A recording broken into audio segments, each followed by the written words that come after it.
The manhwa kicks off with a striking image of a white-haired lady strolling down a dim hallway holding a lantern. She enters a room where a man sleeps, and with a determined glint in her eyes, she thinks, "This time, I'll succeed in saving the world." She pulls the blanket off him, and he stirs, calling her name as she settles on top of him, grinning. Just when she's convinced nothing can stop them from spending the night together, he wraps her tightly in the bedsheet. "It's late," he mutters. As she notes that she'll have to remove the sheets in advance next time, he asks if he'll have to sleep without the sheets next time, and then says it wouldn't work since he'll still have the curtains. She asks the man if the reason people call him a monster is because of his brute strength, but he ignores her questions and says he doesn't think they'll ever sleep in a room completely without fabrics, so she should try not to waste her energy. After a while, he casually asks if she's comfortable, and she nods, thinking of how secure it feels to fall asleep in her husband's arms. However, when she asks to be let out, he refuses and she snaps, asking if he's worried she'll try something while he's asleep, but without hesitation, he says yes. Switching tactics, Elena hints that sleeping with clothes on is bad for blood circulation, so he should take them off, but he just stares, and in the end, they fall asleep with nothing happening once again. Elena, born into wealth as the third child of consort, led a carefree life due to her family's fertile lands. Her older siblings' rivalry over inheritance gave her freedom to indulge in whatever she pleased without any pressure. In a new scene, an old woman in ragged clothes begs Elena for a gold coin, but instead of handing over money, Elena instructs her guard to fetch bread and warm soup, filling the woman with instant joy, and as she watches Elena leave, she questions, "Is she the one?" Later that night, Elena is woken up by her maid, who panics and urges her to flee. She doesn't understand what's happening until she realizes that the whole capital is overrun by terrifying creatures. She asks what's happening, but her maid, too frightened to explain, only insists that they must escape. Her maid tries to comfort her, reminding her that even if her parents and siblings are dead, she's still alive, but Elena is completely bewildered, remembering being with her father and siblings just the day before. Suddenly, another maid stumbles out, begging for help, but a demonic creature attacks her before she can finish speaking. Elena's maid explains that it's a creature called Elger, with poor vision, so they should be safe if they stay quiet and move quickly. However, out of nowhere, another creature appears, attacking the maid, plunging Elena into dismay. With her dying breath, the maid whispers, "My lady, don't make a sound. Go west. Find a tavern called Sunrise Forest. Tell them who you are and ask for help." Elena stumbles westward until she finally finds the tavern, and as instructed by the maid, she reveals her identity. The owners, two couples, Anna and Hans, give her warm honey water to warm her up. Elena inquires about the creatures, leaving Anna surprised that this is her first time encountering them since they've been plaguing the continent for a year. Elena asks for a mirror, and shocked by her reflection, she drops the mirror in disbelief. Anna tells her it's the year 887 under the royal calendar, and though Elena wants to believe this is all a dream, the pain from the bruise on her knee forces her to reconsider. Suddenly, there's a loud noise outside that sends Elena into panic, but Anna and Hans assure her the tavern's walls are sealed. The noise gets closer, and soon they realize the creatures have broken in through the roof. They hide Elena in a trapdoor, and as she calls out to Anna, Anna replies that someone must stay behind to cover the trapdoor with ashes. She adds that she and Hans are husband and wife, and while they didn't come into the world together, they should at least leave it on the same day. In the darkness, Elena presses her hands over her ears, trying to drown out the screams from above. Now terrified and forced to stay quiet, she sits still, her mind now drifting to her family, the warmth of her mother, who she cried for weeks after losing, her complicated relationship with her father. Despite being too business-oriented, he never forgot her mom's birthday and death anniversary for more than a decade. Her siblings who, despite their constant fighting, treated her well. These memories make her cling to life even harder. Once everything goes quiet, Elena steps out only to find the couples who'd been kind-hearted enough to take her, unconscious on the floor. Overwhelmed with a feeling of nausea, she turns to vomit, but a creature reappears, drawn by the sound she'd made, and takes her life. But it's not over. Elena jolts awake, trembling, just as her maid rushes in, only a few minutes after she awakes from the terrible nightmare. The next morning, Elena sits on her bed, carefully reflecting on the events from the nightmare she experienced the previous night.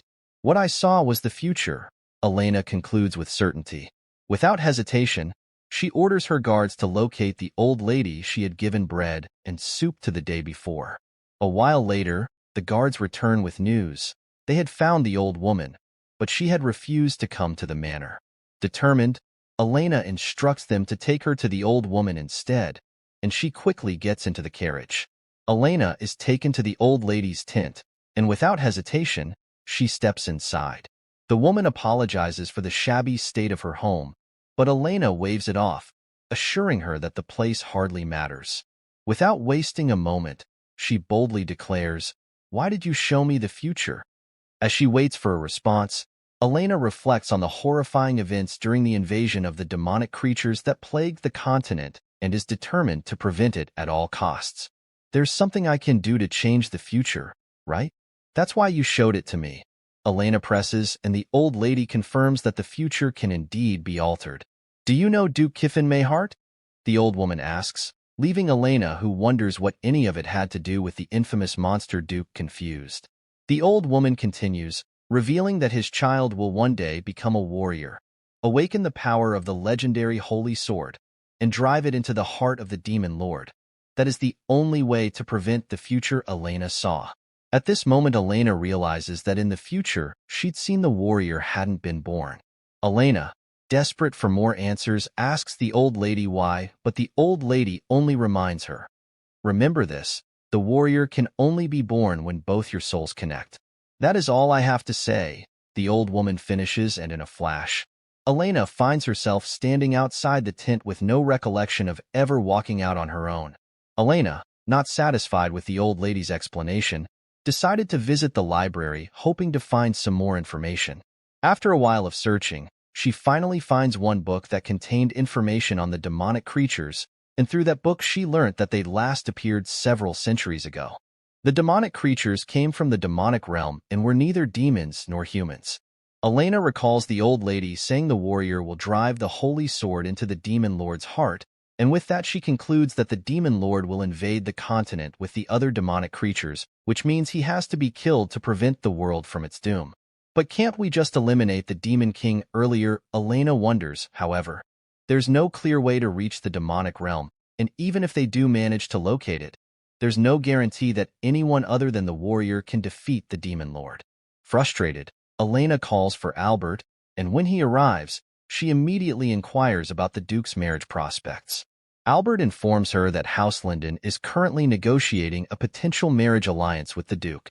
She asks who exactly in House Linden, and he says Lady Miel, her cousin.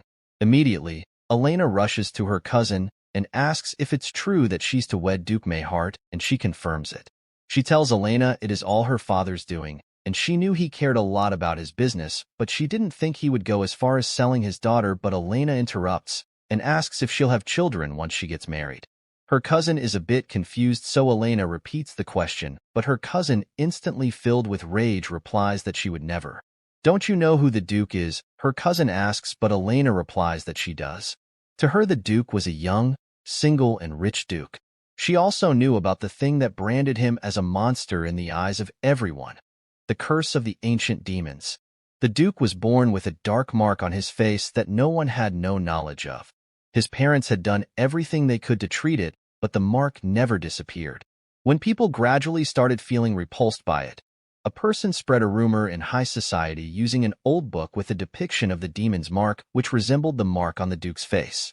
Some people had mentioned that the mark was different upon closer inspection, but that wasn't important to those people, and to make it all worse, an unfortunate incident had occurred that only served to add fuel to those rumors.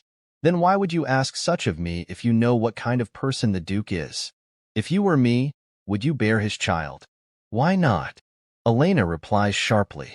"How can anyone who's been cursed by a demon father a hero? Rather, he would bring forth the demon lord," Elena thinks. Elena asks her cousin if she really believes those baseless rumors, but her cousin only yells at her and says his face is hideous and it is just a fact. "Then put the lights off," You'll only have to do it at night anyways, Elena continues, but her cousin assures her that that is the least of her worries. What if I get infected by that, Mark? I would rather not live than catch something like that. Elena assures her cousin that it isn't contagious, so there's no need to worry, but her cousin tells her she's decided, and she would never bear the Duke's children, and in fact they'd already agreed that she could bring in Sir Amber as her personal guard. Elena immediately in disbelief and asks if Sir Amber isn't her lover, but her cousin asks her what's wrong with that since plenty of nobles have lovers outside their marriages anyways. Her cousin tells her that it isn't an ordinary marriage, and she's sure the Duke will have his fair share of lovers too. Elena reflects on how the Duke hadn't had any children in the future and thinks of it as a lie, and in that moment, she realizes that her cousin was the reason the world had come to an end. But what is wrong with you? Barging into my house and questioning my morals, Miel asks. But Elena pays no heed to her question and instead asks who'd proposed the marriage. She tells her father had signed some kind of important contract with Duke Mayhart, and he'd used her to gain the Duke's trust. Miel, Elena calls out. Our families are really close too, wouldn't you agree? Your father also treasures me very much, so he'd be willing to admit me as his foster daughter if anything were to happen to my family. Her cousin is in a daze, but Elena grabs her hand and declares, "Send me. I'll marry him instead." Elena suggested the idea to Marquis Linden, and after a while of pleading, he had a letter sent to the Duke requesting for a change of bride, and fortunately it didn't take long for them to get a reply. He'd mentioned that it didn't matter. With that done, all that was left for Elena was to break the news to her father. "I know people call him a monster, but I want to be by his side to take care of him," Elena says to her father. Her father is only more concerned and asks if she knew the reason he was branded as a monster by people, but she tells him she's still willing to follow her heart despite the rumors about him. "The marriage will also favor our family. Uncle has promised to give me half of the mining profits," she continues. On their wedding day, as Elena walks to the hall, she's shocked to find a man wearing a mask standing on the aisle, and she thinks, that must be the Duke. Her father takes her hand and walks her down the aisle, and for a moment, she stops to look at the Duke. "I know you're curious, but it's rude to stare," Miel whispers in her ear. After the wedding, Miel holds Elena and sobs, saying she hadn't known how much she'd cared for her, but Elena assures that it's okay since she'd also wanted the marriage. Her brother and sister also come to her to say goodbye and assure her that if she ever feels troubled, she can come back to them. "Thank you for raising me, Dad. Promise me you'll take care of yourself," Elena says to her father before leaving for the duchy permanently. In the carriage, Elena can't get her mind off the doomsday that is set to happen if the warrior isn't born, but before that she'll get to lose her father to his illness in 10 years, and her siblings in a carriage accident in 15 years. All of them die before the set doomsday, but she only wishes to know what kind of illness it was that had plagued her father till his death, and when it'll start, and also how her siblings had ended up in the carriage accident. She reflects on how she tried to visit the old woman again, but she'd gone without a trace, and she now found herself wishing she'd asked the maid from the future for more details. Elena glances up at the Duke, enjoying the sight of his beautiful blue eyes that resembled the ocean, but the Duke misunderstands and assures her that he wouldn't be taking the mask off in the carriage. She tries to convince the Duke otherwise, but instead the Duke looks away, paying no heed to her and her explanation. After a week of riding in the carriage, they finally arrive at the duchy. Elena paces back and forth in her room, unable to imagine how their first night together is going to be. Is it going to hurt? She spots a bottle of wine, and without hesitation she gulps down a glass and sits on the bed awaiting the Duke, but unfortunately he doesn't show up. The next day, Elena wakes up around noon. She asks the maid why no one had woken her up, but the maid responds that the Duke had instructed them not to disturb her sleep, considering she might have been exhausted from the long carriage ride. Elena wonders if she should feel insulted that he hadn't come to her on their first night, but she dismisses that thought and decides to go see him, but the maid stops her and informs her that the Duke isn't in the castle at the moment since monsters had appeared in the duchy the night before. Elena tells the maid she hadn't heard about it, and the maid apologizes and says the maid who'd been instructed to inform her must have forgotten. In that moment, a thought occurs to Elena. Wait, does that mean the Duke wasn't here last night? So that's why he didn't come. I almost misunderstood him. Elena asks if the monsters appear often, but she assures her that it only happens every once in a while. The Duchy of the Mayheart has a fertile land and is fit for commerce, but in the past, monsters would often come down from the mountains and make it hard for people to settle down in the lands. After Duke Mayheart had inherited the duchy, he waited for the amount of monsters to dwindle in the harsh cold of the winter before leading his knights into the mountains, and there he made a fearless charge to eliminate all the monsters. With that, peace finally came to the land, and the Duke was only 16 at that time, but unfortunately, his victory only ended up further fortifying his nickname as the Monster Duke. Following his victory, the duchy began to flourish, and in commemoration of the victory against the monsters, he reduced the taxes in his land for the next 5 years. The maid asks Elena if she should send for the maid who was supposed to deliver the message, but she says there's no need. She suggests they take a look around the castle, and also asks her to introduce her to the servants as well. Later, Elena stands with the servants as they introduce themselves to her, staring from the butler. She also learns about the Duke's love for gardens, and his favorite one yet, which was the East Garden. She introduces herself formally to them as the new Duchess of the manor, and also leaves herself in their care. At night, she sits in her room reflecting on how she'd spent the entire day looking around the castle. The Duke seemed to have returned to the castle and determined, she thinks, I can't fall asleep before he gets here.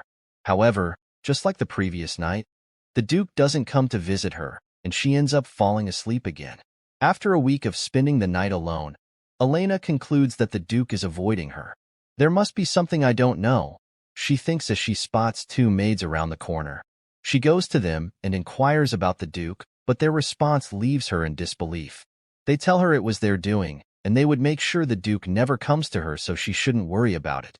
They continue and explain that they told the Duke she was unwell, and it would be best if he doesn't see her until she's fully recovered.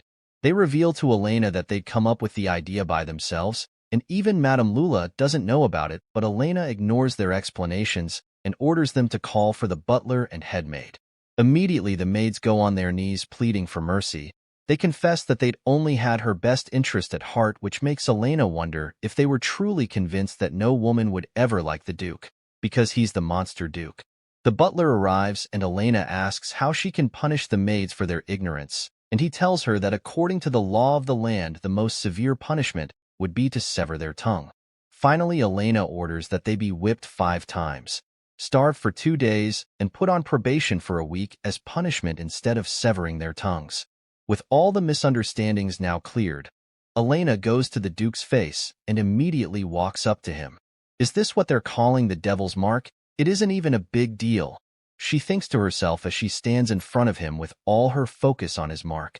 She reaches for his face, but as soon as she touches him, he flinches.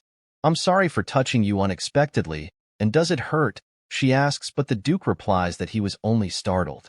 Then can I touch you? She questions, and he nods. Softly, she caresses his cheek. His skin that feels as smooth as silk, and for a moment, she forgets why she's there. She pulls herself together and informs him that she'd punished 2 of his maids a while ago, but to her surprise, he already knew. She asks if he also knew the reason, and he says yes. As you can see, I'm neither sick nor unwell, but I did have trouble falling asleep the last few days because I was waiting for someone, she declares boldly. She tells the Duke that she isn't fond of sleeping by herself, and that if he understands all she said, she'll be waiting for him that night. That night, as she lays in bed, she hears the door open and then gets up to find the Duke standing. He asks if he'd startled her, but she assures him that she's okay. The Duke gets into the bed and asks if she really wishes to sleep with him, and she replies saying, "We're now married. Who else would I sleep with if not my husband?" As the Duke reaches to turn off the light, she wonders if perhaps he prefers to do it in complete darkness. But why isn't he unbuttoning his shirt? Hold on, aren't you going to take off your clothes? She asks, curious, but he tells her he feels more comfortable like that. Elena, now confused, wonders if he meant he wants to do it with his clothes on, but finally the light goes off and the Duke settles into bed. After a while, the Duke falls asleep, and Elena wonders if they're really not going to do anything. The next morning, after getting dressed, Elena proceeds to the dining hall for breakfast, and to her surprise, the Duke isn't there. She asks the maid if the Duke doesn't have breakfast, but the maid tells her he often prefers to have a simple meal in his office. Later that night, the Duke asks Elena if she's feeling tired, and thinking he might be suggesting they act like a typical married couple, She hurriedly replies that she isn't. However, he then remarks that she must have slept well the previous night, and he wishes she'll sleep just as soundly as the previous night. Once again, they simply fall asleep without anything happening. The next day, the day after, and even the day that follows, nothing ever happens between them. This time as they lie in bed, Elena asks, "Are we never going to do anything?" But the Duke assures her that she doesn't have to worry about that, and she may be his wife, but he promises he wouldn't touch a single strand of hair on her head. Baffled by his response, she reflects on how the novels never went into much detail on how much a married couple is supposed to do, and the governess who oversaw her education only mentioned that she just had to leave everything to her future husband. Although she trusted her knowledge on one thing. For a man and woman to spend the night together, they have to get undressed. Elena climbs on top of the Duke and demands he remove his shirt. As she pulls at the fabric, she sarcastically asks if he plans to do it fully dressed, suggesting he takes it all off. She pulls harder at his shirt, frustrated, and asks why he wouldn't just take them off, but the Duke is unfazed. He grabs the blanket, wraps it tightly around her, holding her firmly despite her struggles. He insists they go to sleep, and even though Elena continues to resist, the Duke calmly pats her back and sings a lullaby. To his surprise, moments later, when he glances at her again, Elena has already fallen asleep. The next morning, as the maid serves her tea, Elena nearly collapses from embarrassment as she recalls her actions from the previous night. She reflects on how the previous night was the second time she'd ever gotten drunk, and the first time was with her brother when she was just 15. She'd noticed had a very low alcohol tolerance, so she'd managed to control herself ever since then, until the previous night. Later, the maid comes to her and asks where she'd like to have her breakfast, and she orders her to bring it to the study, and the same should apply for her lunch and dinner. The maid asks Elena if she would like her to prepare anything else, but Elena stays quiet for a while before she opens up. "Am I not beautiful?" Elena asks the maid, urging her to reply with all sincerity. She recalls the Duke assuring her that he wouldn't touch a strand of hair on her head even though she's his wife. Why did he say that? Aren't married couples supposed to do these things, or does he find me unattractive? "You're gorgeous, Your Grace," the maid responds. "Your eyes are clear and bright like the fresh bud of a flower, and your shimmery silver hair looks as if it were woven from the clouds. If I may be so bold in my opinion, no man on earth would be able to deny your beauty, Your Grace. And that includes His Grace. I've changed my mind. Inform the Duke that I'd like to have lunch with him unless he's busy. No, tell him he must dine with me, even if he has something else planned." In a new scene, Elena arrives and takes her seat. "How are you feeling?" the Duke asks concerned, and she assures him she's fine and thanks him for his concern. The Duke orders his butler and the other maids to leave them, and as soon as they leave, he asks if she truly meant everything she'd said the night before, or she was simply just not in her right mind due to the alcohol. "I just needed some liquid courage from the liquor," Elena admits. "I'm sorry if I might have come off as rude." She continues, but the Duke assures her it's fine. "It's been 3 weeks since we've gotten married, and yet we haven't consummated our marriage. How long do you intend to make me wait?" Elena retorts. After a while of silence, the Duke asks Elena if her family is in need of an heir, and if her older siblings have any issues preventing them from, but she interrupts and says no. Then why? The Duke asks her if she'd misunderstood the terms of their marriage, but Elena tells him she understands that she has no obligation to bear children. The Duke asks why she still wishes to do it with him, but she reminds him that they're married, and then asks if she perhaps needed another reason. Elena reflects on how the real reason is because their child will become a warrior who will defeat the demon lord, but she couldn't tell him that.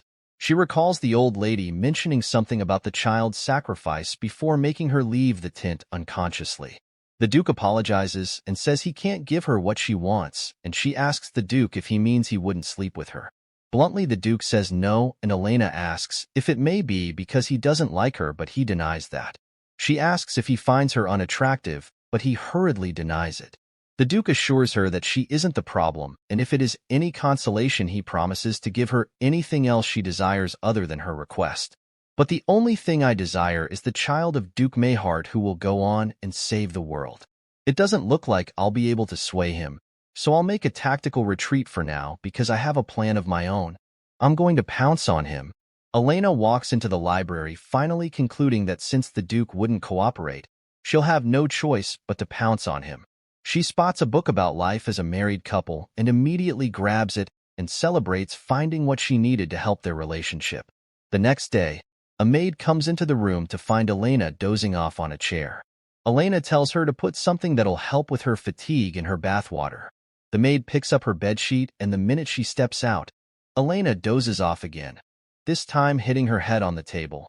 As Elena begins to blame the Duke for everything, and especially for refusing to carry out his duties as her husband, she remembers something and immediately bursts into the Duke's office. She asks if he'll be able to make some time for her, and he asks what it is she needs. Elena then asks if he's able to remember what he told her in the dining hall, that he'll give her anything she wants, and he says yes. Elena tells the Duke not to get angry for her barging into his office and not to send her out, and lastly she tells him she wants them to be left alone, and without hesitation the Duke sends the servants out. Elena immediately hops onto the table thinking, he must be flustered, right? As Elena smiles at victory, she notices the Duke's face lacking any expression. Unknown to Elena, the Duke's main focus is on the lump on her head, but whenever she met with his gaze, he just looked away. Elena assures the Duke she's lighter than she looks, so he shouldn't worry about his desk, but he says he knows. There's something I want. I want you to compliment me on my looks, Elena demands. You could tell me how pretty I am. The Duke remains silent, making Elena get annoyed and call him a liar, but unexpectedly he tells her she's beautiful. This unexpected confession causes Elena to slip from the table, but the Duke catches her and asks if she's all right. She asks him to be more specific about what part of her makes her beautiful, and the Duke goes on to compliment her dazzling silver hair, her eyes, and fingers that she'd softly rubbed across his face. She gets flustered and then asks him what her name is, since he'd never called her that before, and he says Elena, who is now Elena Mayhart. For her last wish, she requests that he call her by her first name when it's just the two of them, and before she leaves, she tells him he no longer has to come to her bedroom anymore. Elena goes to her room, and just as she lies in bed reflecting on her actions in his office, a maid comes to her with healing cream sent from the Duke, but she's confused and asks why she would need one. When she decides to look in a mirror and spots the lump on her forehead, she breaks it from embarrassment. In a new scene, Elena walks through the dim hallway with a lantern in her hand. She runs into a guard who offers to escort her to wherever she's going, but she refuses, saying she's only going to take a short walk in the hallway. As she walks, she thinks, this is the night I pounce on him. She reflects on how she'd acted like she was completely over everything and no longer had any interest in consummating their marriage, but all that was just for him to let down his guard. She sneaks into the Duke's room with a grin and carefully goes to where he's sleeping, thinking now it's over, but again her plan ends up failing. This time the Duke ripped the sheets and wrapped her in it. She wonders if she should just reveal the truth, but when she remembers the creatures hadn't appeared in centuries, she thinks no one would believe her. She remembers the old lady and then decides to make a portrait of her and have Ben the butler find her. As she proceeds, a bee appears in front of her. Frightened, she tries to turn away, but she trips over a stone, and just as she's about to fall, a young man with blonde hair catches her and asks if she's all right. He introduces himself as Incan Marson, and she reflects on how the Marson County visits the castle a couple of times a year to supply herbs. Elena asks if his family supplies the Duke with herbs, and he tells her that's the reason for his visit that day as well. In a new scene, Elena asks her maid if she knows anything about Incan Marson, and immediately she brings out a portrait. He's 27 years old, the second child and first son of Viscount Marson, with an older sister and younger brother, and he's single. Elena gasps as she realizes that he's 8 years older than she is, and she asks if there's a reason as to why he's single. Maybe he's a womanizer, but her maid says no. She tells her from what she's heard he's selfless and treats his servants kindly. He'd also renounced his title as heir of House Marson to his sister Rebecca. She wonders why she'd felt a bit strange when he held her arm, so she asks Abby to come hold her arm. She doesn't feel the same way she'd felt back then, so she wonders if maybe it was because he is a man. Elena goes to the Duke's office, and when he asks why she's there, she asks him to give her his hand. The Duke stretches his hand forward to her, and she holds it. This time she also doesn't feel any strange way, and as she strokes it while only focusing on his hand, he calls her name and asks if there's something wrong with his hand. She rambles about how big his hand is compared to hers and says it's fun to touch. She takes his hands again, this time comparing their hand sizes, and ends up in a daze at how tiny hers is. She tells the Duke she has a favor and then asks if he'll hold her hand after convincing him that she had no ulterior motives. The Duke agrees to her request, and just like before, she didn't feel the chill she'd felt the time Incan had held her arm. Later, as Elena walks down the hallway to her room, she overheard the maids having a conversation about a criminal. They speak about how he'd looked like an angel and also had a good reputation, and no one had thought he was a human trafficker. The other maid asks how she'd realized, and she explains that she'd accidentally brushed her hand against his and instantly felt a shiver down her spine. Lastly, the maid tells her friend to also be careful.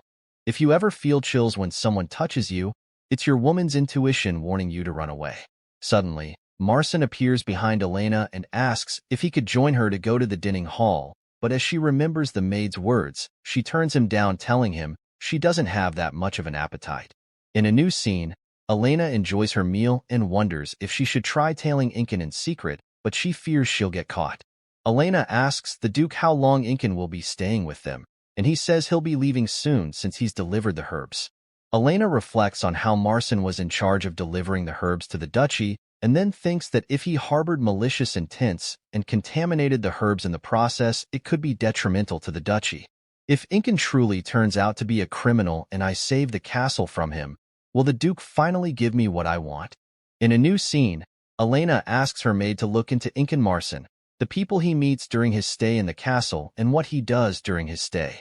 Lastly, she hands her a portrait of the old lady and then asks her to give it to the butler and tell him to find her no matter how long or how much it costs. In a new scene, Elena invites Marson to have a meal with her in the dining hall.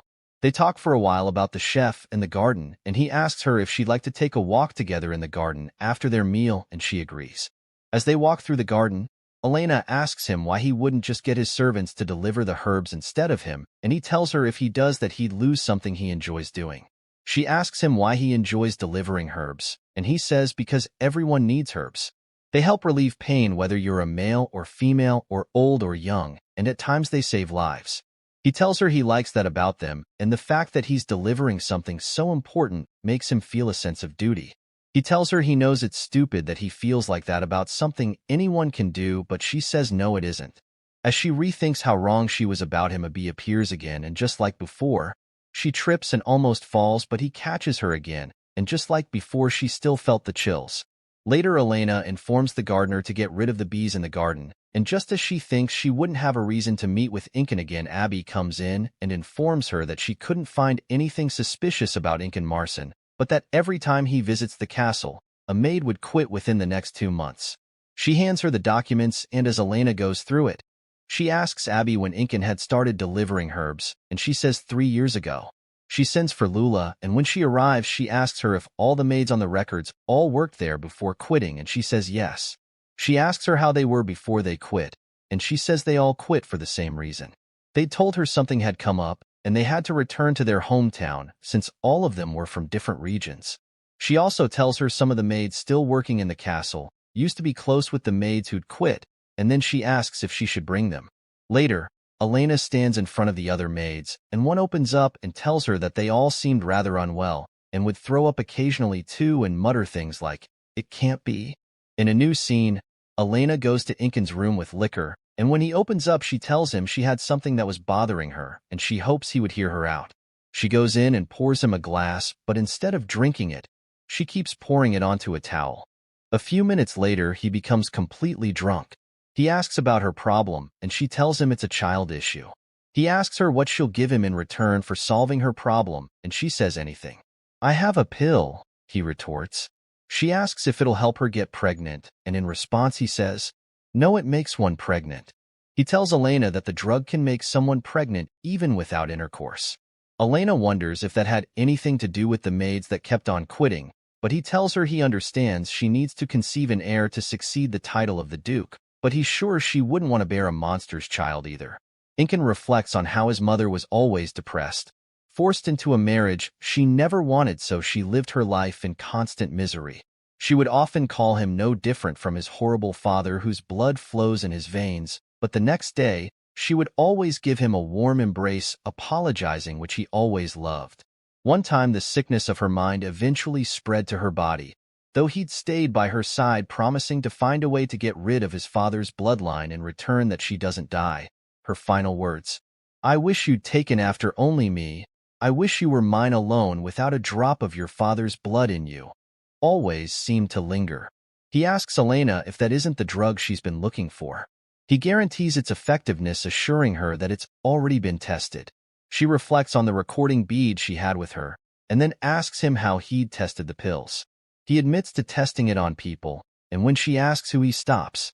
She tells him she finds it odd since people are bound to talk if tests like that have been going on, but she didn't hear anything, and she asks if he expects her to trust the efficacy of a drug blindly without proper explanation. Incan finally confesses to testing it on several virginal maids who were hired from remote regions, and they all return to their hometown without telling anyone. Hearing this, Elena recalls the head maid mentioning that they maids weren't originally from the duchy, and finally, she realizes the true meaning behind the words they muttered.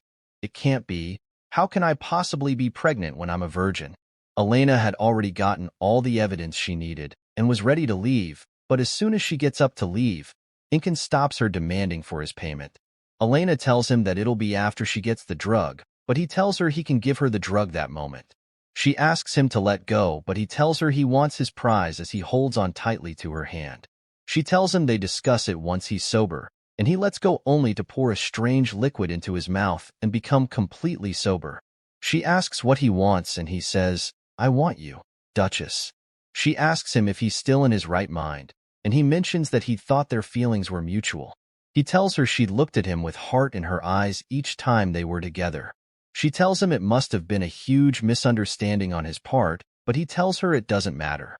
"The first thing I thought when I laid eyes on you was that you're much too beautiful for that monster," Incan responds. Incan continues and tells her he'd never thought a time would come when he'd be impressed by a monster's taste. He asks her if it was for the title of Duchess or the chance to become the mother of the future Duke, but all that doesn't really matter to him. At this moment, Elena gets annoyed and resolves to violence, asking him who he'd called a monster. She continuously hits him, and when he calls her name, she tells him only her husband gets to call her that, and her husband isn't a monster, and rather he was the utter scum of the earth. Marson suddenly grabs her hand and asks her to take it back, and before he can retaliate, Abby and some guards come in. Elena reflects on how she'd been wearing a magic bracelet with the ability to send signals. She'd also told Abby that she'd send her a signal every 5 minutes, so when the signal stopped coming, Abby immediately brought the guards over. After the incident, she submitted part of the recording where he'd confessed to his crime, but she was only half successful in achieving her goal. Elena stands in front of Marson, who asks her how she knew that the maids in the castle didn't agree to participate in the drug test, and she responds that none of the maids who'd taken the drug understood how they'd gotten pregnant in the first place. Marson asks her when he'd ever mentioned that he'd given the medicine to the maids of the Mayheart Castle, and instead he'd mentioned giving it to the maids. Elena rethinks everything and concludes that she should have questioned him a little longer. Marson then admits that the two incidents seem related, so he wouldn't hold it against her if she lets him go, and he'll also forget about the injuries. The Duke asks his butler when Marson is scheduled to leave the palace, and he says in 2 days. The Duke then says that means they have only 2 days to secure the evidence, so they should keep him locked up. Before taking him away, the Duke orders him to bring the person he'd mentioned to the castle before morning. Turns out the man who Ben was asked to summon was a doctor who stopped working in the castle several months ago. In a new scene, Elena asks Ben if he hadn't mentioned that the doctor was hiding in a place that was a 15-day journey away by carriage, and he says yes. She asks how he'd managed to bring him in overnight, and he says with the help of a sorcerer. Abby walks in with news that the doctor had already confessed to his crime. He was paid by Incan to come up with an excuse to give the maids a medical checkup at a suitable time. He then diagnosed them and told them that they were pregnant, and after that he'd advised the maids to return to their hometowns. He told them it would only hurt their reputation if word got out, and then convinced them to raise their children back home. Abby also tells her he'd also talked them out of abortions by saying it could lead to an even more dreadful curse. Elena then asks her maid what punishment the doctor was given, and she replies that his hands and tongue were cut off. Curious, Elena asks how the Duke had realized that the doctor was bribed, and she tells her that it's probably because the victims all quit within 2 months of getting diagnosed. Abby also explains that maids like them rarely go to the doctor, even if they feel unwell, as they worry they might end up having to quit if they're sick, and also getting a medical checkup is quite expensive, and even though most of the doctors in the castle don't charge them, they still try not to go to them. In a new scene, Elena goes to the Duke and pulls him aside. She tells him she has a question and asks him to promise he'll be honest with her, and he says he will if it's something he can be honest with her about. She tells him it's about why he doesn't want to consummate their marriage. "Are you worried you might harm me because of the rumors?" As she worries that she'll be angry instead if he admits it's because of the rumors, she hears the Duke say it's not it. She tries to ask why, but she doesn't want to cross a line, so she turns to leave, but the Duke stops her and asks if he can see her wrist. Carefree, she stretches her hand forward, but he tells her it's not that hand, but the other. She tells the Duke she doesn't think it's right, and they may be married, but she still has a say in when and where they do it, and she'd rather it be during the night, and their bedroom seems more romantic, but the Duke calls her name and asks again that she shows him her wrist, this time with a please. She sighs as she extends her hand forward while the Duke pulls her sleeve up to reveal a harsh bruise on her hand. The Duke asks her if Incan had done it, and she asks if she says no he'll drop the subject. The Duke stays quiet for a while and then responds, "Why did you do it? Did you think it was worth getting hurt over?" The Duke asks her why she went to such lengths, and she yells that it's because she thought he'd finally agree to sleep with her if she achieved something great. The Duke doesn't say anything, and just says he'll send someone to bring an ointment to her room later, but she asks why he can't bring it himself. She tells him she wants him to bring it to her room later at night and help her apply it, and he agrees. Incan eventually confessed that he'd used Herb's delivery as a cover to test out his drug on the maids of other noble households, and apparently there were 20 victims in total. A letter demanding accountability for Incan's actions was sent to the Viscount, and it was decided that his son would return to him first. In a new scene, Elena holds up the recording bead and reflects on how she'd thought of using it to charge him with slander, but remembering how he'd mentioned he was sure she wouldn't want to bear a monster's child. She thinks that she wouldn't want anyone to hear that. Ben comes to her, and she hands him the recording bead with a message that he should dispose of it. Later at night, the Duke gently applies the ointment on her hand. She thinks to start a conversation and then asks how young he was when he'd started learning swordsmanship. The Duke reveals to Elena that he'd first held a sword when he was 6 years old, and he was very terrible at it. Elena tells the Duke he must have looked very adorable with a sword at that age, and then asks if anyone had told him how cute he was, but he says he doesn't know. She calculates their age gap, which is 5 years, and she tells him it is common saying that couples with a 5 years age gap are perfect for each other. She tells the Duke that some say that the child of such a couple will turn out to be a great hero, someone so remarkable that they'll end up saving the world. She tries to ask the Duke how he'd like to save the world with her, but he hurriedly turns off the light, suggesting that they go to bed since it's late. Elena tells him it's because he'd come late, and he apologizes, saying work had taken longer than he'd expected, but when she asks if he'd like to make it up to her, he says no. As she lays in bed, she asks the Duke if Incan had also confessed how he'd made those drugs, and he tells her that he'd mentioned he'd used the blood of an animal. He tells her he didn't also know what animal it was either, since he'd confiscated the drug while interrogating him. He planned to have its content analyzed. Elena asks the Duke if he still trains with a sword, and when he says yes, she asks him to let her know in advance the next time he trains so she can be there on time, but when the Duke turns to give her his reply, he finds her asleep. Later, the Duke stands with the recording bead in his hand, listening to the conversation between Elena and Incan Marson, and immediately his eyes widens when he hears how she defends him. On the other side, Marson rides in a carriage at night and complains about his driver not being careful. He cursed the carriage rider for making him slam himself against the carriage, unaware that their carriage was attacked by a monster. The monster finally makes its way to Incan, who's tied to the carriage, and ends up being a victim of that attack.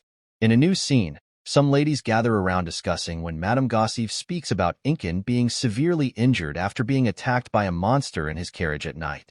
Madame Gossif informs them that his guard and coachman had fled while leaving him alone in the carriage, and even though his injury wasn't so fatal, rumors had it that he'd lost something equally as precious as his life, and the other ladies cover their mouths in shock.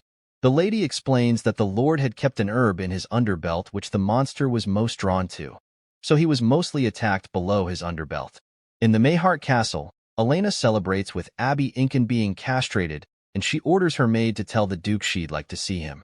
As Elena walks down the hallway, thinking about sharing the good news with the Duke when she passes by an unfamiliar person, she goes back to him and asks his name, to which he responds, Hasten Runner. The name sounded a bit familiar to her, so she asks where he'd worked before, but he says he'd served the wrong lord, and he's grateful that his new lord has given him a chance to reclaim his honor. Elena finally gets to the Duke's office, and when she asks if he'd heard the good news about Incan being castrated, he interrupts her and asks that they go for a walk. They sit in the garden, and the Duke asks Elena if she isn't afraid of spending time with him like that, but she asks why she would, and if he was planning to do something to her right there. She asks the Duke if he's going to push her into a field of rocks and then laugh at her for tripping, or maybe pretend to remove a leaf from her head while placing a worm on it, or hit a beehive while leaving her there, and he says no. Elena tells the Duke she can't imagine him doing anything like that. She looks at his legs and thinks that he could push her since his muscles would probably be as hard as rock since knights train every day. She dismisses the thought, thinking she wouldn't know, but the Duke interrupts her by calling her attention to her hand that roamed freely on his lap. Elena apologizes for touching him like that, and then turns to him and asks why she would be afraid of spending time with him. The Duke tells her he would never harm her under any circumstances, but curses don't take people's intentions into account. Elena reminds the Duke that last time he'd told her the rumor had nothing to do with anything, but he still doesn't. He tells her he'd never lied to her or pushed her away because of the rumors about him. The Duke tells Elena that regardless of the truth, people either avoid him or are afraid of him. The Duke then asks Elena one more time if she isn't afraid of him, and her answer remains the same, but this time she adds, "Why do you ask? Do you think the mark might spread?" She tells him that would just be good news, and he's confused, but she explains that if it can spread, it means it's just an illness and illnesses can be cured. Elena tells the Duke that it's just a mark on the face, and it's unbelievable that they call it a curse. The Duke tells Elena the East Garden of the castle is his favorite, and she thinks of how she already knew that. He explains to her that when he was young, the gardener in charge of the East Garden was quite lazy. It always had bushes that would grow waist high, and the curbs were so thick that a child could completely hide in them, so he would go there and hide whenever he didn't want to be found. He tells Elena that even if he was truly cursed, he doesn't think the course would affect other people, but whether it is a curse or not, his child could end up carrying the same mark, so he doesn't intend to have children, and if she'd wish to have children with him for some reason, he's sincerely sorry. Well, then let me just ask you one thing. You say you don't want children. Is it because you had a painful childhood? Elena asks, but he never gave her an answer, but some way, his silence was just enough answer for her. In a new scene, Elena asks Abby if she knows anything about the late Duke and Duchess, and she tells her it was before the present Duke turned 16 that they passed away, handing their title over to him. Elena reflects on how it was common knowledge that his parents cared and loved him as their son, and when everyone criticized and talked about their son for being cursed by a demon, the Duke's parents loved him with much affection, and people admired and praised them for doing so. Later, Elena goes to the person who'd served the longest in the castle, which was the butler. Elena asks him to tell her honestly if the Duke was loved by his parents like most children, but he apologizes, saying it's something he can't tell her about. Elena sits reflecting on how Ben had evaded her question, which made her to draw up a conclusion that the Duke probably never had the love of his parents in his childhood, nor a place to hide, so that's the reason he doesn't want to have children.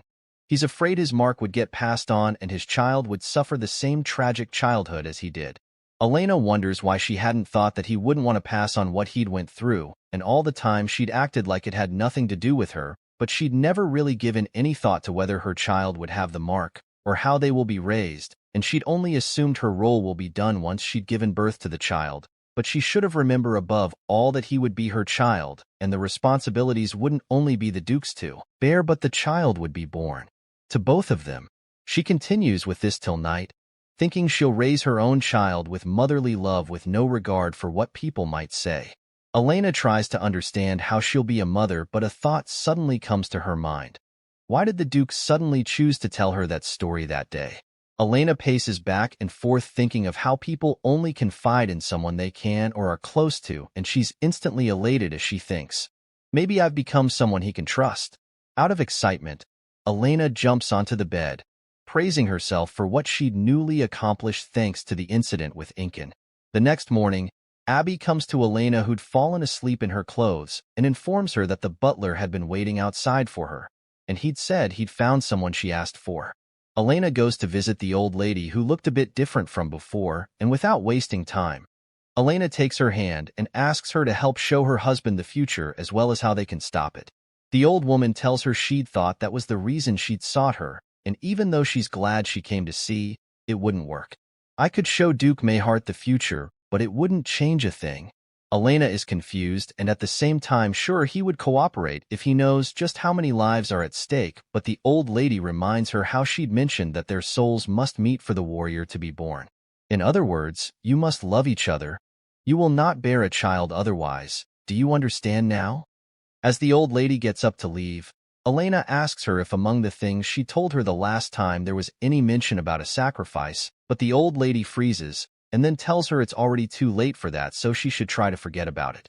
In a new scene, Elena yells in frustration because again the old lady vanished without a trace, and this time, not even the butler of the maid could remember anything about how or when she'd left. Elena sits down thinking at least she got to ask one question before she left.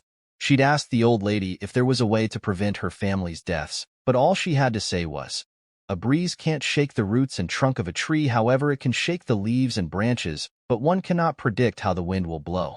Elena wonders why the old lady always had to speak in riddles, and then thinks that the only thing she could do is try to decipher it. The greater events will unfold in a way they were set, but the smaller events can be altered according to the breeze. So the greater event is the end of the world, while the death of her family is part of the smaller events. In simpler words, she can still change the fate of her family.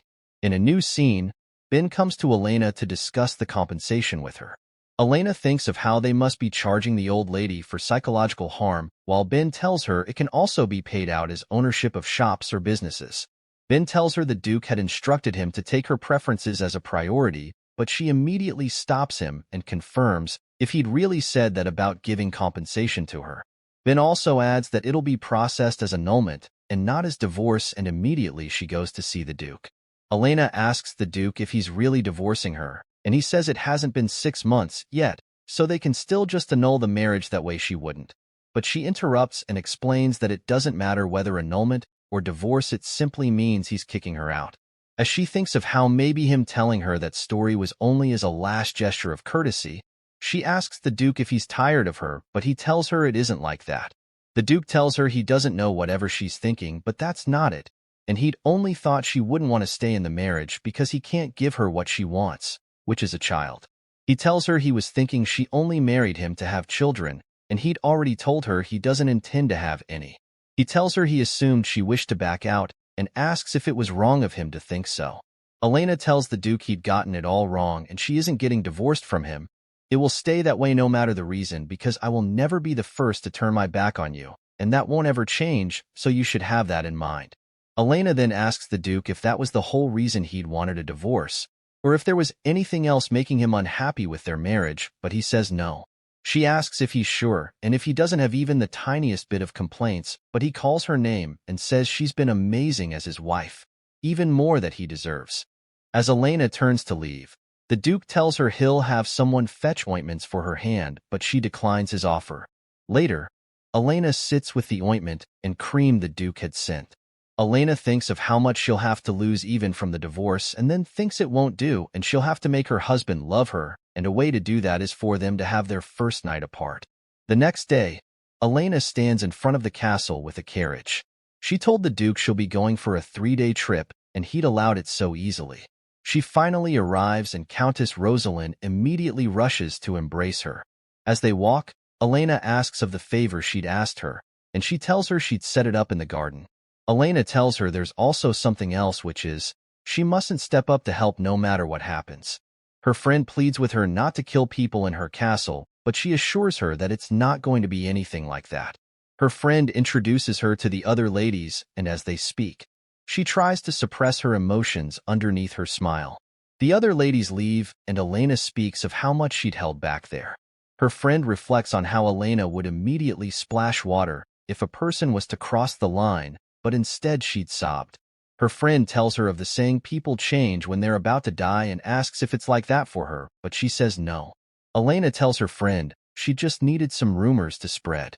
She wants them to talk about how happy she is in her marriage because she loves her husband so much, and how kind-hearted she is, but when her friend asks her what she'll gain from the rumors, she tells her she'll explain later. Remembering Viscount Deliver, who's close friends with Lady Kaseve, Elena tells her friend she'd invited the right person for it, and when her friend asks if that's supposed to help her, she says yes, and she wouldn't forget what she's done for her. Elena tells her friend she needs some advice on what a couple should do to fall in love with each other.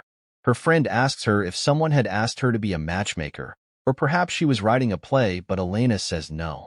Her friend tells her it doesn't make any sense otherwise, and then asks if she'd really just asked her how to seduce a man, but Elena doesn't deny it. Her friend is shocked and instantly asks her to think about her past and be objective about herself. Elena tells her that's why she needs her help, because she is the queen of courtship, as that used to be her nickname before she'd gotten married. Rosalind agrees and then asks what he's like, but Elena asks if she really has to tell her that. Rosalind then asks how she could give her the right advice and then asks if she thought she could flirt with every man the same way. Elena explains to her that he's a warm-hearted person, kind, caring, always looks her in the eye and listens no matter what she says to him, and he's also quick-witted. He catches on quick every time she tries to hide something from him, and there was a time he'd ointment on her bruise and it was hard to stay because it was ticklish. Her friend then asks if he's a warm and affectionate person, but he doesn't love her, and she says yes. Her friend tells her those types usually attract a lot of competition, but Elena assures her that she wouldn't have to worry about that because everyone else aside from her avoids him.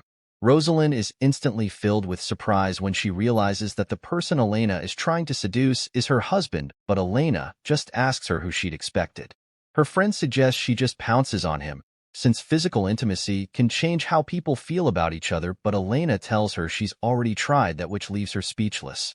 Her friend then concludes that she has to seduce an affectionate husband who doesn't lust after her body, and then suggests that they try it the old-fashioned way. The days go by quickly and Elena prepares to return to the Mayheart Castle, but before she leaves, her friend reminds her to send a letter detailing her progress.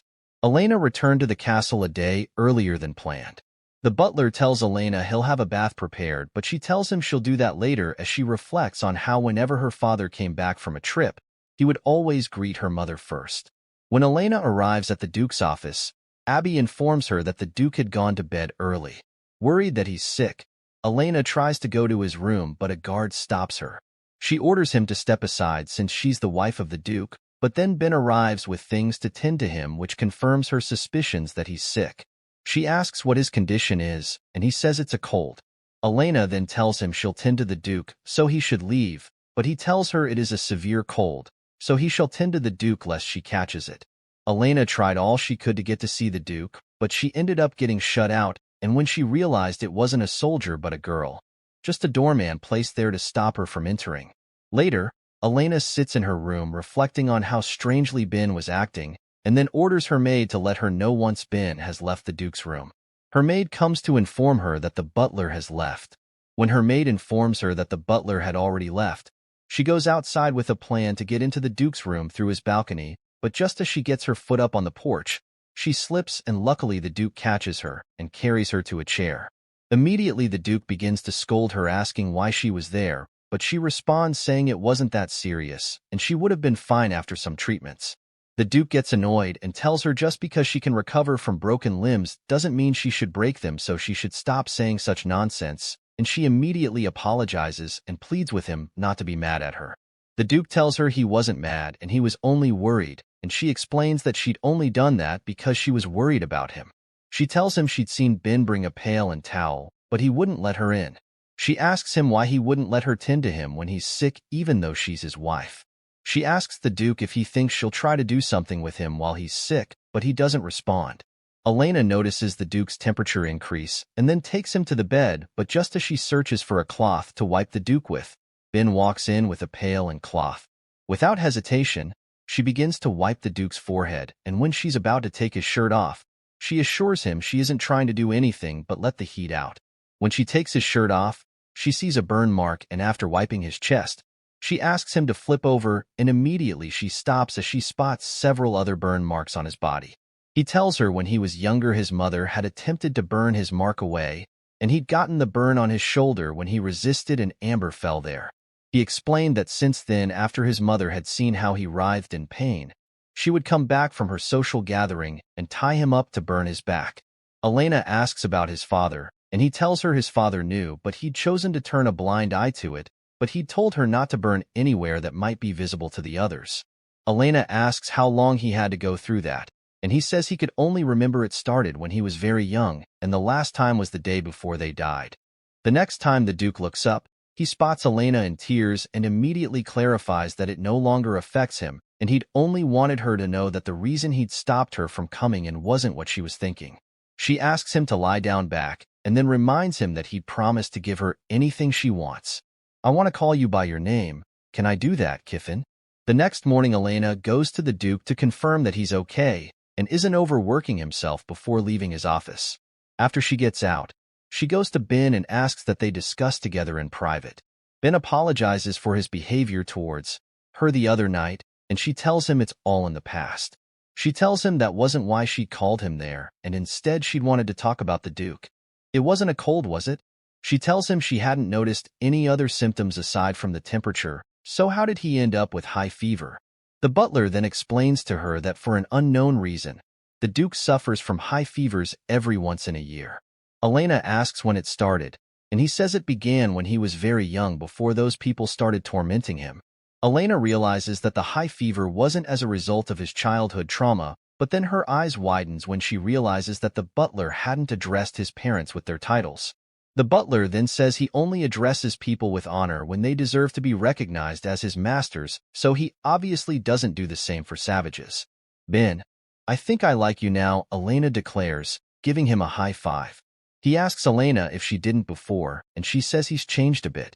The butler tells her that he'd thought she would be leaving them soon, but he'd come to a realization that he was wrong after what she'd done the day before. "Let me reintroduce myself again. I am Ben, the butler of this castle. Please forgive me if I have previously come across as rude." Elena brings up the carriage incident and asks if it was truly an accident, and he says she's right. He begins to explain and says a month before the incident, a 13-year-old maid had gone missing from the castle, or so they thought, but the truth was she was actually murdered by the Duke's younger brother, but the truth was covered up. Elena asks if the maid had something to do with the carriage incident, and he says yes and further explains that the person who'd driven the carriage was her older brother. Elena finds something odd and then asks how the coachman had found out the culprit, and the butler explains that the Duke and Duchess carefully kept the secret. However, the Duke's younger brother had a habit of drinking even at his young age. Elena then asks why they had kept it a secret instead of revealing the truth, and he tells her the Duke was against, and so was he. He explains that the Duke believed he was partly to blame because he didn't inform his family of the person assigned to drive the carriage. Elena then asks if he'd agreed with the Duke, and he says no because instead he was to blame. He tells her he was the one who'd assigned the servants to serve the drinks to him, and the next day, the maid's brother came to him and said, "Thank you very much. I shall never forget what you've done for me, not even in death." He tells Elena that the reason he'd hid the truth was for his bereaved family because when commoners kill nobles, their entire family is sentenced for the crime. Elena doesn't buy it and says if that was the reason he could have simply relocated and hid the boy's family. "Tell me the real reason you chose not to tell," Elena demands, and he tells her that his family's reputation was too good at the time. In truth, he feared that with the good reputation the former Duke and Duchess had built in high society, no one would believe the truth, and in the end, they would come to blame younger Kiffin, saying what if it was the curse. He tells Elena he thought it would be worse for them to blame the Duke for the incident, and when she asks if now regrets his decision, he says he regrets it a bit, looking at the butler feeling guilt and remorse when he shouldn't be the one to feel those. Elena gets up and promises to make the real ones at fault regret their actions 100 more times than he does, so he should promise her he'll stay healthy for 20 years. As she walks down the hall, the butler asks her where she's going, and she says to seduce my husband.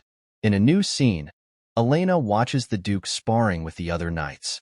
She silently encourages him, and as expected in no time, he sends the swords of the other knights flying. They take a break and Elena listens on their conversation as they praise the Duke for having everything and being better than them, but a particular knight mocks the Duke and says he should have prayed to get a mark on his face too, and when asked why he explains that it's common knowledge that he got his talents from the devil. If I'm ever reborn, I won't ask for God's blessings this time. I'll ask from the devil's. Sir Thomas, someone calls, interrupting him. He turns to find Elena and greets her, and she whispers to him that she'd wanted to speak with him in private. She stomps on his foot, and then says if he doesn't even have the skills to dodge her foot, then the devil's powers won't do him any good anyway, and he apologizes. Elena spots a knight with a handkerchief and immediately snatches it and gives it to the Duke to wipe his sweats, but the Duke didn't even break sweat, and instead he was just wiping off some dust. As she walks with the Duke back to his office, he notices her worried expression and then asks if she has something to say. She tells him they have many knights in the castle and then asks if they couldn't afford to dismiss one, and he asks if she meant Thomas and she asks how. He tells her he'd watched as she stepped on his foot. Elena explains to the Duke that he'd started it, and she never goes around stepping on people's foot for no reason, and the Duke agrees that Thomas could be more prudent with what he says. Wait a minute.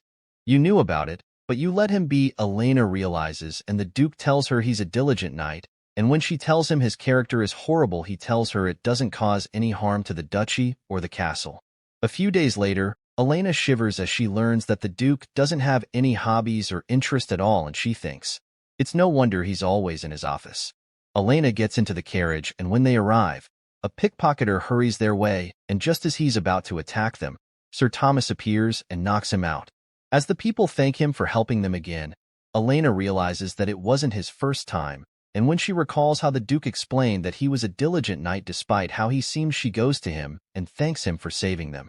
She also apologizes for stomping on his foot, although he was at fault, and he bows down apologizing. She tells him she was so angry that she'd wanted to have him dismissed, but the Duke stopped her, saying he was a diligent knight with decent skills, and she also adds, who just needs to watch his mouth. Elena continues and tells him that even though the Duke might have been fine with it, she isn't, so he should work on that, and he promises to change his ways. Later in the castle, as Elena walks, she overheard the maids praise Thomas for his good deeds inside the castle. She decides to ask Ben what he thinks, but Ben has a rather different opinion, calling him a rascal and a jerk. Ben explains that Thomas has nothing to show for himself except the way he moves his cursed tongue. Elena asks Ben again if Thomas really has nothing to show, and he admits that in truth, he's in fact quite skilled as a knight, and he used to be called a prodigy back in his hometown, but all his arrogance was crushed after he joined their order of knights last year. He continues and says eventually he'd started displaying his envy and jealousy for the Duke, and Elena asks if that was when he began speaking ill of Kiffin, and he says yes. He tells Elena they could cut off his tongue or kick him out, and he kept trying to convince the Duke, but he didn't listen and instead said Thomas was skilled enough to be a knight. Elena then tells Ben how she'd noticed everyone else seemed to think good about Thomas, but he says he doesn't care as long as it doesn't change his arrogance towards the Duke, and immediately Elena supports his notion. The butler is confused and then asks if something had happened, and after she explains the incident, he praises her, but Elena explains how worried she is because the Duke had seen her stomping on his foot. She worries that the Duke might think of her too quick to judge and acting without prudence, but the butler assures her that the only reason the Duke keeps Thomas is for his skills as a knight, and the Duke would have assumed that she had a good enough reason for doing so. Later at night, Elena goes to the Duke's office and asks him to go on a walk with her. As they walk through the garden, Elena asks if it reminds him of the things that had happened when he was young, and he says he used to hide there so no one would find him, and he only remembers the comfort he found in the garden. She suggests they sit, and hiding the pair of cufflinks behind her, she requests to see his sleeves. After a little struggle, she wears it for him, and when he asks what it is, she says it's a gift. She asks if it isn't true that he has no particular preference for things, and he says yes, so she suggests they start making some for him one at a time, and they could start with his favorite color. Let's go with pink, she suggests. Elena reflects on how after saying goodbye to Edward she'd gone to an accessory shop because despite her interest in giving him sword-related gifts, no one around her was familiar with it. She'd originally wanted to get him a blue cufflink, but the store owner noticed one that was similar to her eye color, so she got it. She says the Duke pink really suits him, and it's a beautiful coincidence that her eyes also appear to be that color. She tells him his favorite color has already been chosen, so from then on if someone asks what color he likes, he quickly responds, cutting her short. It's pink. I will reply so. "Thank you for your gift, I like it very much." Later, as they lie in bed, Elena can't help but stare at him that he asks if something is on his face, but she responds that she just wanted to look at him. Elena places her hand on his forehead, and he asks if she has to check every day for a sign of fever. She asks him why he'd had such a fever that day because she'd also noticed that he wasn't tired. The Duke asks why she was so headstrong about seeing him that night, and she says because he was in pain. "You also had to move because of me, and I used to suffer from high fevers long ago, so I know how it feels, and to apologize you should let me take care of you instead of Ben." Meanwhile, Thomas patrols at night, thinking to be careful with whatever he says in front of the Duchess. He spots a lady with a dislocated ankle asking to be guided to the main road, but just as he reaches out to help her, he senses someone bring out a dagger. The man tries to run away, but he hits him with his boot, and in no time he's under his foot. The man asks if he doesn't remember him, and then reveals that he was the person who was sentenced to 5 years in prison because of him, and as Thomas realizes that was the man he'd caught in his hometown. Another knight appears, and he asks him to send him away. The next morning, Elena smiles happily as she walks down the corridor because she'd had a dream where she met the people who'd tormented her husband and properly dealt with them. She runs into Ben, who tells her that Thomas had immediately looked for him after he got back. He tells her he'd said he felt remorseful about his arbitrary attitude and actions up until then. He was repeatedly banging his head on the ground, so I told him to go to the Duke to confess, then he said he'd gone there before. Later, as Elena dines with the Duke, he informs her that Viscount Marjong had ordered detention in the territory for Incan for a lifetime. He tells her the letter also contained news of compensation because in exchange for forgiveness, they will deliver herbs to the duchy for free for the next 50 years. However, currently they will change the place where they trade herbs. He also tells Elena that he still hadn't been able to identify the kind of ingredients he'd used in the medicine. Elena reflects on how the Duke had mentioned that he'd confessed that he used the blood of an animal into the medicine, but it was absurd because there was no blood in the world that could make a person pregnant on their own. And since he didn't open his mouth once during the interrogation, it must mean he'd used shady materials. The Duke assures Elena that once the drug composition is determined, he will inform her again. As they sit together, a maid bringing a plate of food loses balance and drops the food on the Duke. As soon as he's done wiping it, Elena asks if he'll be able to give her a day, and he says any time is fine. He asks if there's a place she'd like to go to, and she says yes, but it's a secret, while the Duke nods and assures her that he'll always have time for her. Later, the maid from the dining hall comes to apologize to Elena for the mess she'd made, but as Elena thinks of how it was an opportunity for her to see the Duke's arm, she praises her instead, saying she'd done well. In a new scene, Elena notices a letter from her friend Rosalind, and then sends the maids out thinking maybe its contents were strictly confidential, but to her surprise it says the master is really curious about her disciple's achievement. Elena takes her time to write down every detail of her achievement before handing it to a maid to send to Count Max's mansion. In a new scene, Ben knocks on the door of the study room but gets no response. He decides to go in, and instead he finds Elena asleep, drooling all over the table. She wakes up and Ben asks if she'd stayed up all night in the study. He spots a paper on the floor, and then picks it up to find that it contains information about a festival. He tells Elena that the Duke had never been to a festival before because his parents were reluctant to reveal the Duke to the world, and instead they would make excuses that he's sick. Elena then asks Ben if he can recommend a magician to her because it'll take up to 2 days to get to the festival. In a new scene, Elena stands in front of the Black Tower. She calls out to him, and he descends from the tower using magic and introduces himself afterwards. After making a bit of small talk, she asks Master Sidron if he knows why she's there, and he says she needed teleportation magic. She continues and says she wishes to go to a place 2 days away in just 1 day, and he asks if she'll be leaving that day. She says no and explains that she'd only come to discuss the schedule and expenses, but he assures her that she doesn't have to worry, and whenever she needs it she can call him. He also tells Elena that if he had been willing to accept the money, he would have sent his mage, but he'd come with the intention to help his best friend. Later, while Elena and the Duke have dinner, he asks if Sidron had been rude to her when she'd met him, and she says no. He tells her she's lucky, and she asks if he was being rude to him, but he says no, and she responds that maybe he was so polite because she was his wife. She tells him Sidron had also mentioned that they had a close relationship, and he confirms it. At night, Elena goes for a stroll when she overhears a knight talking. wondering when he'll be able to catch up with the Duke's toe. She recalls how the knight was the only one who'd recognized the Duke's skills and thinks to help him. She goes to him and asks for his name, which he replies is Max from 7th Knight Order. She tells him toes are a part of the Duke's body, and it may be too difficult if he wants to catch up right away, so he should aim for the sole of the shoe first. Then when he's caught up, he should aim for the nose of the shoe next, then after that they'll target the Duke's toe again. Elena continues walking and spots some knight helping another drunk knight who keeps on retelling the story of how he used to follow the Duke to kill monsters 8 years ago, saying how energetic he was and how cool he looked. Elena creeps up behind them and says she wants to know, startling them. The other knights leave, leaving only the drunk knight and Elena alone together. The knight recounts his experience with the Duke when fighting monsters, and when he's done she leaves. A few days later, Elena finishes getting dressed for the festival, and the Duke also arrives shortly after. As they walk, Elena asks the Duke how she looks, and he says very beautiful, which surprises her because usually he'd be flustered.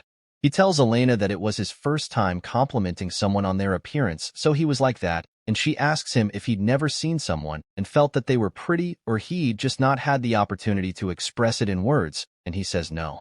She calls the Duke and then asks if he's ever said anything to her that he didn't mean, and he says no. Just as they're about to leave, Ben calls the Duke and informs him that there was something urgent that needed his attention. He informs Elena before leaving, and she asks him to take his time calling his name, which leaves the Black Tower Master shocked. Elena tells him he also calls him by his name, and he tells her he'd previously mentioned that they are close friends, and she tells him she'd heard that from her husband. She tells him the Duke had also mentioned that he used to be a priest before becoming a magician, and he asks what else he'd told her. Elena reflects on how the Duke had explained that he used to be a priest and stopped once he met him, and during that time they'd felt they were compatible and became close friends. The Duke arrives again, and with the help of the magician, they arrive at the festival.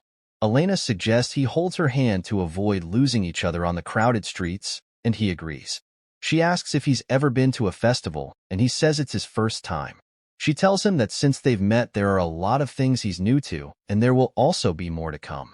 They get some candies, and after walking for a while, they get to where a log-cutting competition is being held. She suggests they try it, so the Duke steps forwards and pays in coin to register.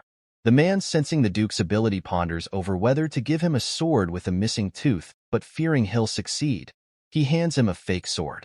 Just as the Duke is about to strike, a lion breaks free from his cage, and with a swift jump, he's able to put the sword in the lion's head.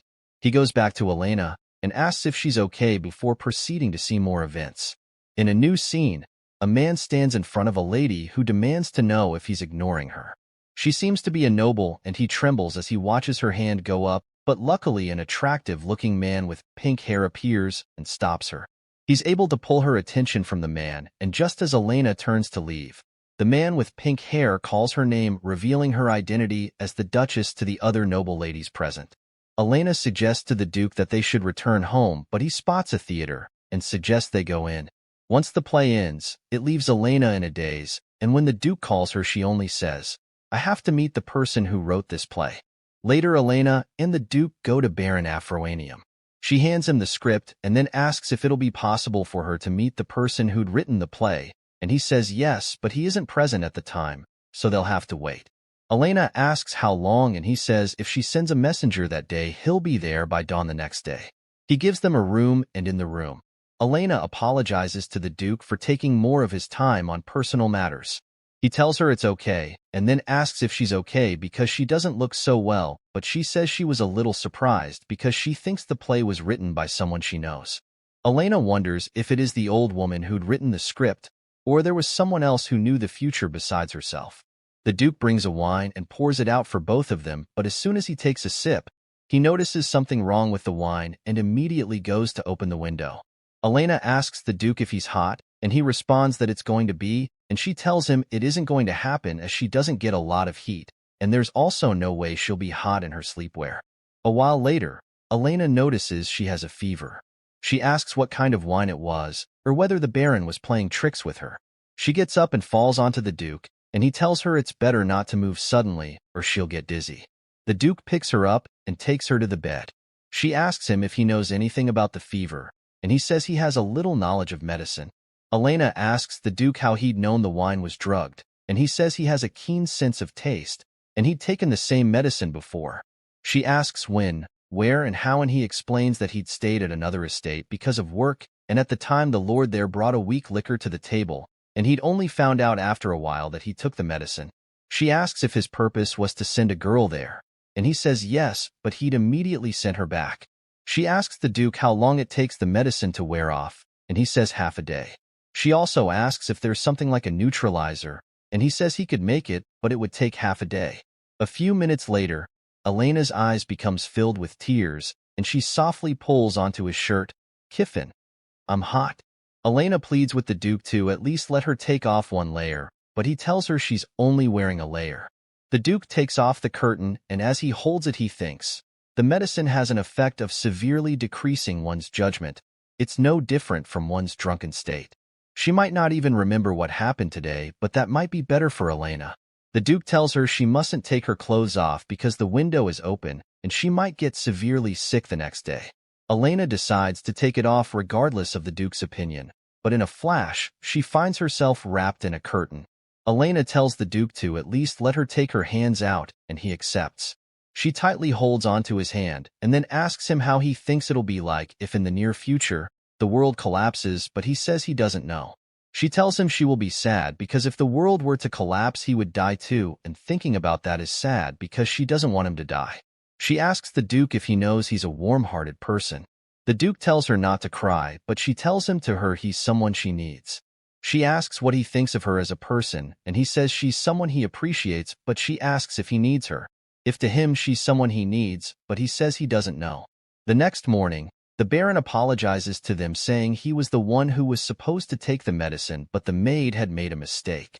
He also tells them that the playwright had arrived. In a new scene, a young girl named Will arrives. Elena asks her if she's seen the future, and in response she asks Elena if she'd also seen the future. Elena asks if she'd met with the old lady, and she says no, and instead, she often has precognitive dreams where she can only see fragments of the scene. Elena reflects on how, according to the girl, she'd seen demonic beasts gather around the world and easily destroy the kingdom, but that was before the complete destruction, which meant the future she'd seen was way ahead of that. Elena asks if she told anyone, and she says someone close to her like family. Elena asks if the person believed the future she'd seen, and she says they're the kind of person who would believe whatever she says. Elena is now driven to an edge. She wishes to have someone she would tell about the truth, but she fears the Duke's response. "You'd only married me because you wanted to give birth to a hero. In the end, you're no different from the others." Elena then asks the girl what she thinks about them exchanging letters, and she agrees and says about it until the day of the invasion, while Elena adds, "All right, let's exchange letters for the next 19 years. In a new scene, Incan sits on the floor completely deserted. A person asks him if he'd seen his father's signature there. "I'll always be a supernatural being young." He tells the person he'd be cured in a few months anyways, and then asks why he'd brought that medicine. He asks if the person is going out, and when the person doesn't respond, he realizes that that's what Rebecca had ordered, and then orders a person to go to her room. The man pleads with him, saying he'll do anything aside that, so he asks him to bring him his pregnant wife. He reminds the man that he's infertile, and it was with the help of his medicine that his wife had gotten pregnant. Either shock the mother when she finds out about it, or go into Rebecca's room. The man ends up agreeing to go into Rebecca's room, and Incan orders him to bring a particular item. In a new scene, Elena sits painting the Duke when she realizes she'll need more paint. She finishes and then shows the Duke the end product and explains that she didn't like the blue paint, so she'd colored his eyes in a completely different color. The Duke asks her if that's really how he looks, and she says yes, except for his eyes that resembled the ocean. Elena tells the Duke she'd shown her skills with the painting of him, and she's decided to start taking classes from the next day, and it'll be twice a week. She notices the Duke's expression softens and asks what's bothering him, but he tells her it's nothing. Later, Elena goes to a maid and asks if she knows where she could get beautiful blue paint like the color of the sea.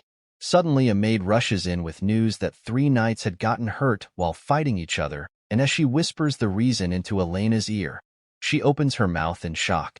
Elena immediately goes to them and asks if it's true that they're fighting to be her bodyguard, and one tells her she's the benefactor who'd enlightened his life as a knight. He tells her if it wasn't for her advice he would have quit because he was feeling too helpless. They take turns and compare their stories, and finally, Elena decides to pick Thomas. Elena decides to go get some delicious sponge cake, and instead she sees the sight of a child being bullied by two other children. Elena seemed to know the girl being bullied from somewhere. She goes to them and makes them apologize to Anna. They have chocolate together, and she explains that it would be nice to share it with Han because they promise each other to get married one day. A boy comes looking for Anna, and immediately, Elena recalls the couples that had saved her during the apocalypse, and she thinks this time she'll definitely save them. Elena reflects on how Ben had explained that Anna and Hans are children being supported by the duchy. Their parents had to climb the mountain to come to the duchy, and in the process they met a monster, and their fathers were eliminated. Fortunately, they met the Duke and were able to escape the tragedy of losing their lives, and he decided to support the children until they grow up. Anna teaches the Duke how to draw, and as she looks at him, she mistakenly says out loud that she'll secretly stroke his hair when he sleeps, but the Duke tells her she doesn't need to secretly do that. In a new scene, Rebecca questions a man asking where Incan has gone to. He tells her he'd gone to the Mayhart castle, and she sighs thinking he dared to steal from her, and then run away. She orders someone to go to the Duke's manor to relay a message, and then orders her maid to come with her to buy some clothes, something black. The next day, Elena also decides to pay Anna a visit, and when she gets there she asks her what she'll like to do. She tells Elena she'll like to eat fruit candy, and after getting it she tells her she'll keep one for Hans. A lady rushes to the knight with Elena and informs him that monsters had suddenly appeared, and they were more than one, so the security team isn't strong enough. Elena finds something odd with the situation and immediately takes off the color-changing earring that Sidran had made for her. She gives it to Anna and orders her to take it to the Duke.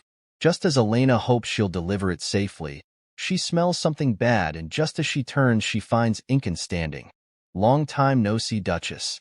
He takes her to their carriage, and in the carriage, Elena complains about having motion sickness, but he suggests she endures it at least until they leave the duchy. Eventually Elena ends up throwing up outside the carriage, and as they stand, she suggests he gets her something to cool off so she doesn't throw up in the carriage. They go to a tavern, and as she notices the tavern is filled with mercenaries, she gets on a table and declares, 1,000 gold coins to whoever catches that blonde man, but unfortunately he's too strong for all of them combined. He tells Elena that after possessing that power he'd thought he'd go to another country and live there comfortably, but it was strange that sometimes he kept thinking about her. As he moves closer he asks, "Why is it because of revenge? Because I want you to pay the price, and after meeting you again I finally understand. Because I liked you." Elena asks him to stay away from her, but instead he goes closer, and as she tries to push him away, her action is backed by magic power she didn't even know she possessed. She quickly rushes outside, but before she could escape, Incan catches up and asks what she'd done a moment ago, and if she'd hidden a one-time artifact. "Did you think I would die?" Incan asks as he wraps his hand around her neck. "If you behave we both benefit. I won't kill you, so don't worry," he continues. As she struggles under his hand, Elena calls out to the Duke, and the next time she opens her eyes she sees a man with dark hair and a sword in Incan's stomach. "Elena," the Duke calls out while she only smiles, thinking, "You're not wearing a mask, you never forget to wear one. How urgent." The next time she opens her eyes, she sees the old lady on a chair who tells her the first awakening is over. She tells her the conditions have been met, so it wouldn't be strange to be awakened now, but there will be a milestone from this. Elena tells the old lady she doesn't understand, while the lady tells her she doesn't have to understand since after she wakes up the conversation will be forgotten. Each person's destiny is what they themselves create. I have also chosen my path, the granny continues. She tells her before it seemed like her help was too much, and she'd created a disagreement with the destiny of the land, so she wouldn't interfere anymore. Your destiny and the destiny of this land. Try out which one is up. You already lost once, but this time it might be different with my help. Hope you succeed in stopping the destruction of humanity. Let your child's sacrifice not be in vain. In a new scene, the Duke sits next to Elena, who lies unconscious. He takes her hand and reflects on how in his memory in the beginning everything was a misfortune. When he was 2 years old, he was able to distinguish between the truth and lies. Whenever his mom pleaded for reassurance that he wasn't her son, It was real, but whenever she told him he's a precious gift to them, it was fake. After his brother was born, things changed, and they celebrated his brother being born with no mark unlike him. Whenever they praised him, they kept saying real things. He constantly convinced himself that even though their love towards him was fake love still equaled being loved, which meant he was also being loved. As if to make fun of him, rumors spread that the marks were cursed by the devil, with an ancient book as evidence. His mom was mad about him being cursed by the devil, so he decided to do what his brother usually does. He went to her and begged her to not be mad, and instead he got a result far worse. That was the moment his mom started the burning remedy when he was 5, claiming she was purifying the unclean energy of the devil. His dad had informed his mom of his interest to learn swordsmanship, but she'd refused, claiming he couldn't be more talented than his younger brother, and if it wouldn't be better to make him disappear, but they were weak and feared they would be cursed for that action. So he took it upon himself to learn swordsmanship. The year before he turned 16, and they all died, and since then he didn't want to care about anything again. Even when the letter asking for a change of the bride came, he also didn't care. He'd thought they would have just a formal relationship, but it wasn't so. The more he came to know about his wife, the more unpredictable she became. She punished the maids for talking behind his back, touched his face without feeling repulsed by it, and even wanted to sleep with him. Why? Is it because she wants her child to inherit my title as Duke? He thought, but she didn't seem ambitious. The strange thing was how he'd taken her honesty as an excuse to speak his kind as well. He reflects on how when he was considering divorcing her because he had no intentions of having children, with that everything should have ended, but she always came back to him. Through her he realized he could be left speechless from shock, and before he knew it he was letting her see his back as he told her stories of his childhood. Strangely, it made those old opinions feel lighter in his heart. Thomas had made a simple mistake of whining about him, but surprisingly it made Elena furious at him, as if he'd insulted her personally. What kind of person is Elena, he questions. She's someone I feel grateful for because she's kind, interesting, and beautiful. However, when she'd asked if she was someone he needed, he'd thought the castle definitely needed her as the Duchess and Lady of the castle, but on a personal level, do I need her, he wonders. His life would go back to the way things were before she came. It wouldn't affect his work or lifestyle either, so she's not someone he exactly needs. He'd reached that conclusion, but he couldn't get the question out of his head.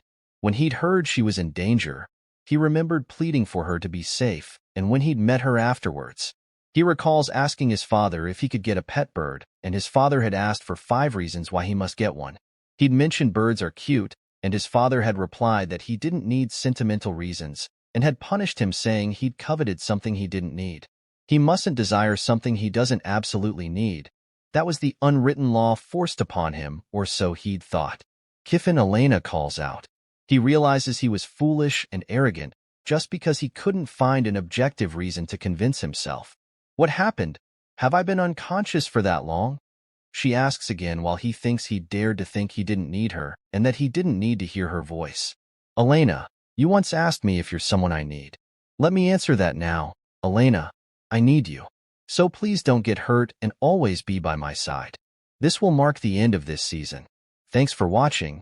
Please like and subscribe for more videos. If you'd like a continuation with Season 2, leave a comment below.